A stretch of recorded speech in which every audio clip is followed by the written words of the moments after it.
할렐루야. 주 안에서 사랑하는 성도님들, 오늘은 9월 29일 화요일 시편을 애쓰다 16일차를 맞는 날입니다. 오늘은 목회실 소재에서 촬영하기가 어려워서 부득불 이렇게 조이가든으로 올라오게 되었습니다. 아마 여러분 귀에 쇠소리가 들릴 것이고 스피커를 통해서 흘러나오는 음악 소리가 들릴지도 모르겠습니다. 가끔, 아주 가끔 비행기 지나가는 소리도 들리게 되는데, 여러분들이 오늘은 이 자연과 함께 시편 33편의 말씀을 함께 묵상하고 또 그 은혜를 풍성히 누리는 복된 하루가 되었으면 좋겠습니다. 자, 그러면 시편 33편 동일하게 부제를 한번 볼 텐데, 부제가 있습니까? 예, 오늘은 부제가 없네요. 저자 미상의 시편이기 때문에 부제도 없다고 보시면 될 것 같아요. 제목을 정해본다고 하면 여호와를 찬송할 이유, 이렇게 제목을 정해볼 수 있겠습니다. 여호와를 찬송할 이유.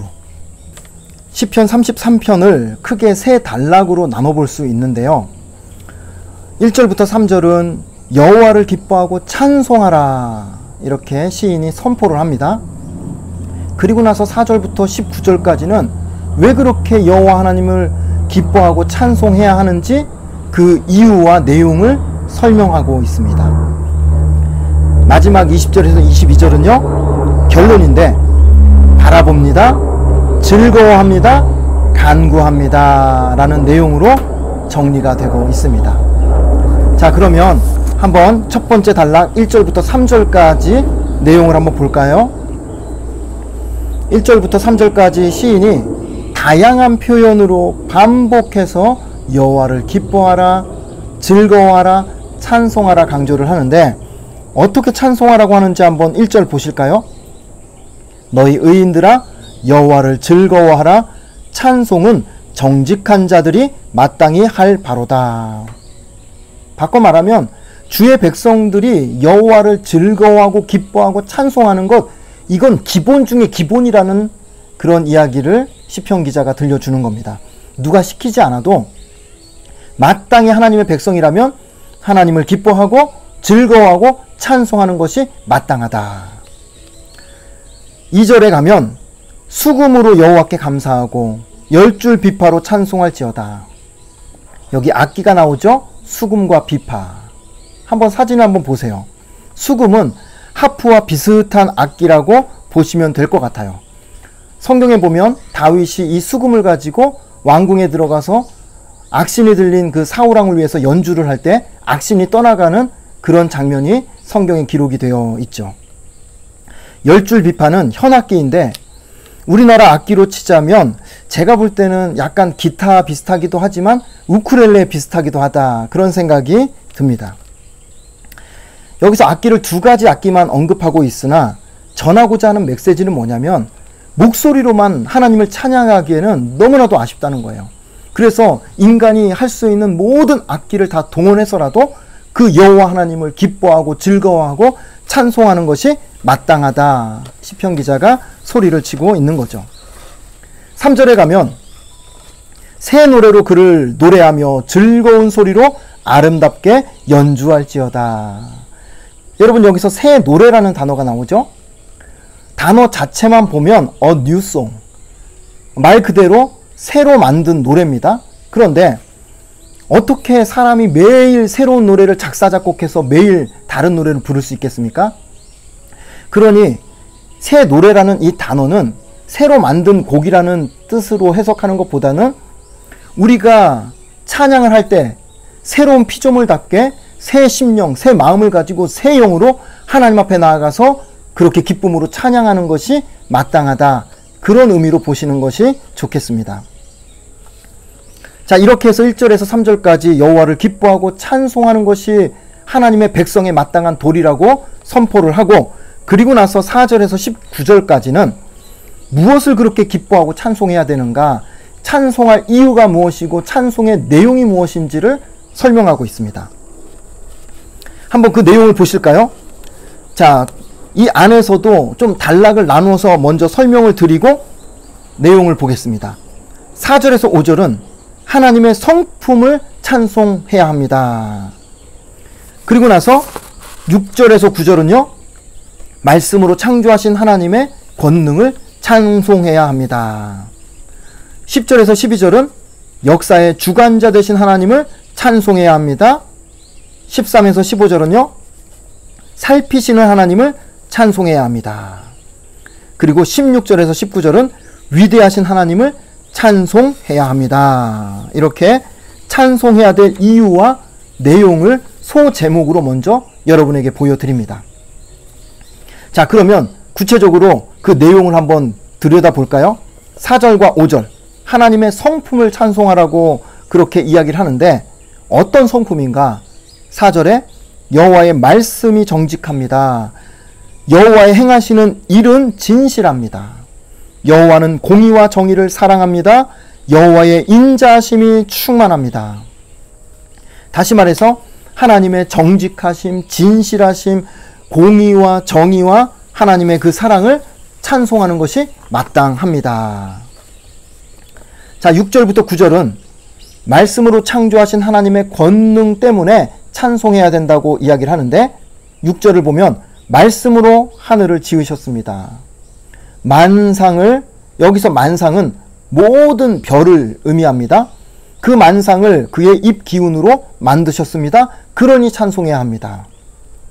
7절은 바닷물을 모아 창고에 넣어두셨고 9절은 말씀으로 모든 것을 견고하게 지으셨습니다. 그래서 그 하나님을 찬송해야 합니다. 세 번째 10절에서 12절은요.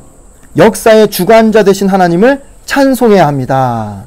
10절 보니까 세상 나라와 민족의 모든 계획을 무효로 돌리십니다.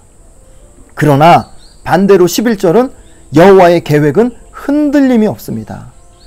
하나님이 품으신 뜻은 자손 대대로 흔들리지 않고 이어집니다. 그러니 찬송합니다.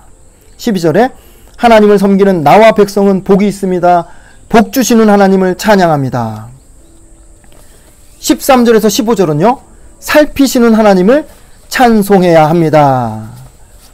내용을 보니까 13절에 하나님이 모든 인생을 살피십니다. 14절은요. 모든 사람을 지켜보십니다. 15절은 마음을 지으신 하나님이 사람의 행위를 살피십니다. 감찰하시는 하나님, 이전에 보았던 그 감찰하시는 하나님과 동일한 내용이 이 안에 기록이 되어 있죠. 그 하나님을 찬송합니다. 자, 마지막 16절에서 19절 찬송할 이유가 나오는데 위대하신 하나님을 찬송해야 합니다. 어떻게 위대하신가?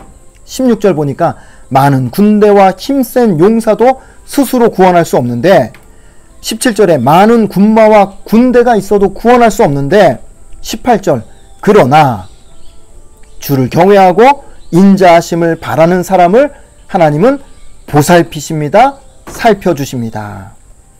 19절에 그들의 영혼을 사망에서 건지시며 그들이 굶주릴 때에 그들을 살리시는도다. 그들의 목숨을 죽을 자리에서 건져내시고 굶주릴 때 그들을 살려주신다. 그런 하나님을 찬송합니다. 라는 고백이죠. 이렇게 크고 위대하신 하나님, 진실하시고 정직하시고 공의로우시고 사랑이 많으시고 인자하신 하나님을 어떻게 찬양하지 않을 수 있겠습니까? 시편 기자가 소리 높여서 하나님을 찬송하고 있는 겁니다. 이제 마지막 세 번째 단락이에요. 20절에서 22절이죠. 결론이라고 할 수 있는데 아까 세 마디를 말씀드렸죠. 바라봅니다. 즐거워합니다. 간구합니다. 이 세 마디는 20절, 21절, 22절의 핵심 단어라고 할 수 있겠습니다. 자, 20절은요. 바라봅니다. 왜냐하면 여호와는 나의 도움과 방패가 되시기 때문에 제가 여호와 하나님만 바라봅니다. 21절은 즐거워합니다. 왜냐하면 우리가 주의 거룩한 이름을 의지하기 때문에 즐거워합니다. 22절은 간구합니다. 주의 인자하심을 우리에게 베푸소서. 나의 도움이 되시고 나의 방패가 되시고 거룩하신 그 하나님께서 오늘 나의 도움이 되어 주옵소서. 그 사랑을 나에게 베풀어 주옵소서. 간구하는 기도로 오늘 이 시편 33편은 정리가 됩니다.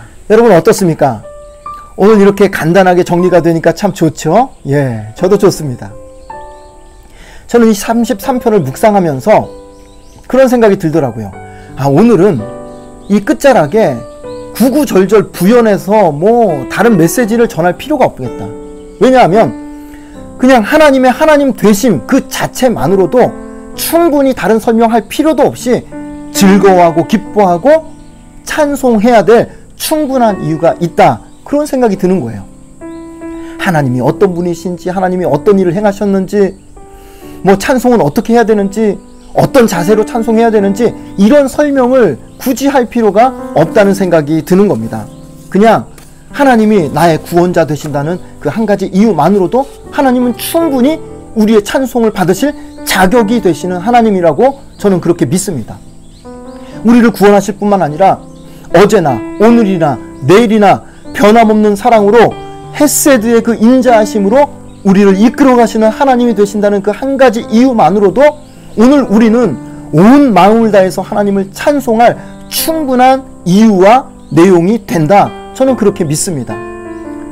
그러니 사랑하는 성도 여러분, 저는 오늘 시편 33편을 써 내려가실 여러분들이 어제보다 더 크게 많이 찬송하는 한 날이 되었으면 좋겠습니다.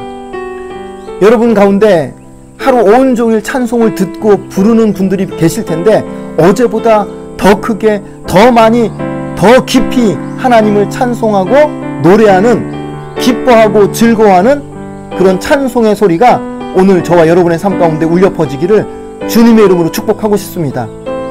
그렇게 우리가 하나님을 기뻐하고 즐거워하며 찬송할 때에 그 찬송을 받으신 하나님께서 우리의 심령 깊은 곳에 주의 평강을 주실 것이고 은혜를 주실 것이고 위로해 주실 것이고 우리의 심령 가운데 우리의 나아갈 길들을 분명하게 보여주시고 담대하고 강하게 하시는 귀한 은혜를 분명히 우리 가운데 부어주시리라 믿습니다. 우리 그 믿음 가지고 오늘도 승리하시기를 축복합니다. 내일 다시 뵙겠습니다. 안녕히 계십시오.